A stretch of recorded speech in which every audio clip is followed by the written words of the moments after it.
freestyle from our Try Me back on November 14th. It's time to take a look at Philip Moo over here in, what is this, lane 4? I'm not going to play the whole race straight through. I'm just going to kind of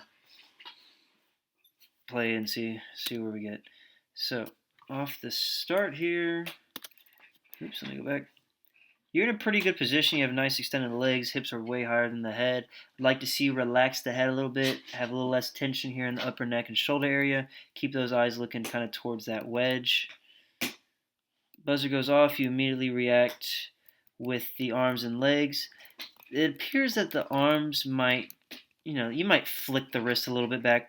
I'd really like to see you engage the block, get some animosity behind it, really feel like it's throwing that block behind you.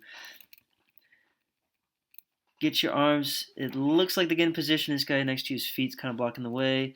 Legs were together as you hit the water, but right as you're entering the water, look right here, legs are coming apart. So we need to keep that tension in the legs all the way, not tension, but like keep them kind of flexed a little bit and engage them so that they stay together. Think about keeping your ankles together, maybe having like literally feel them touching as you go into the water and set you up there. All right. Nice couple underwaters. First thing to start the 500 was a nice little breath. Coming into the wall. A double breath. Hold on. So we have a breath here. A breath, stroke, breath, stroke, flip. Okay. And then I'm going to guess another breath. Okay, so you've taken now 3 breaths in 2 strokes in the first 20 seconds of your race. So you've done the impossible, taken 3 breaths in 2 strokes. It's quite impressive, actually. So we need to be way more disciplined. I am sure you are aware that is too many breaths. That is not efficient. You're coming off the walls, breathing here, breathing into the walls. So we got to get way more disciplined coming in and out of the walls.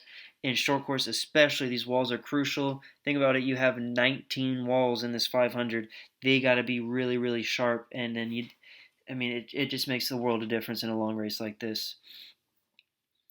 One of the things for you to think about, Philip, is a little more consistency on the kick. Like there's some lengths like this, like within this length alone, it's like sometimes you're kicking, sometimes you're not. That first 25, it really seemed like you were working hard. The last 25, I'm sure, like you really start to kick in again.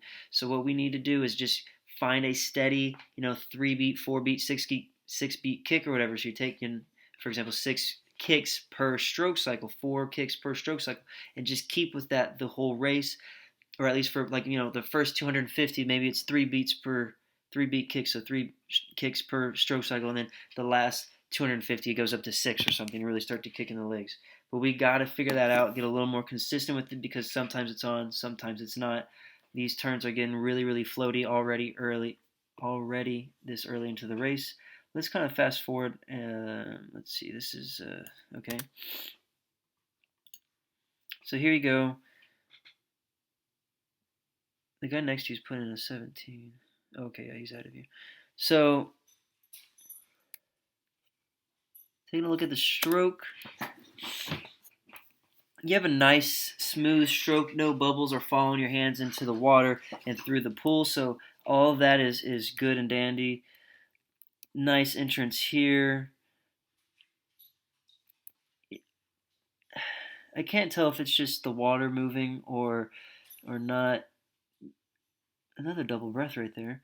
So let's take a look at it on the flip side. But I'm curious, maybe you're not keeping this arm still through the breath. See if we can get a better look at it right here. So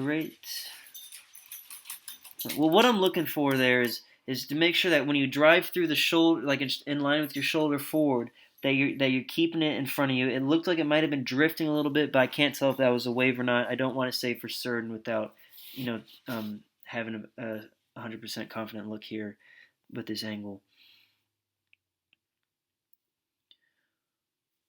All right, so you're coming into the home stretch here. You have a 50 come out of this turn, floating into the wall a little bit. Breath off the turn. I will say you were better on this race than the previous few 500s you've done.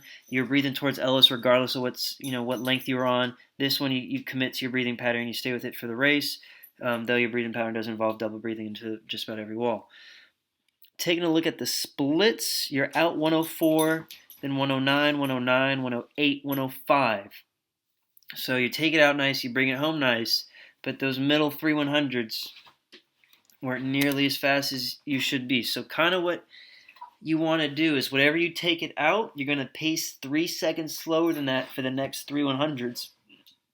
And then whatever you got on that last 100. Generally, if you're pacing like this, it's not like you're going to go out 104, come back 105, but it would look something like a 104, 108, 108, 108, and then see what you got in that last 100, maybe you can go 107 high or something, right? But it's going to be progressively harder to hold that 108 and to go out that last 100. But for you to come 109.4, 109 high on those next 2 100s is really too slow. We're getting way too comfortable there.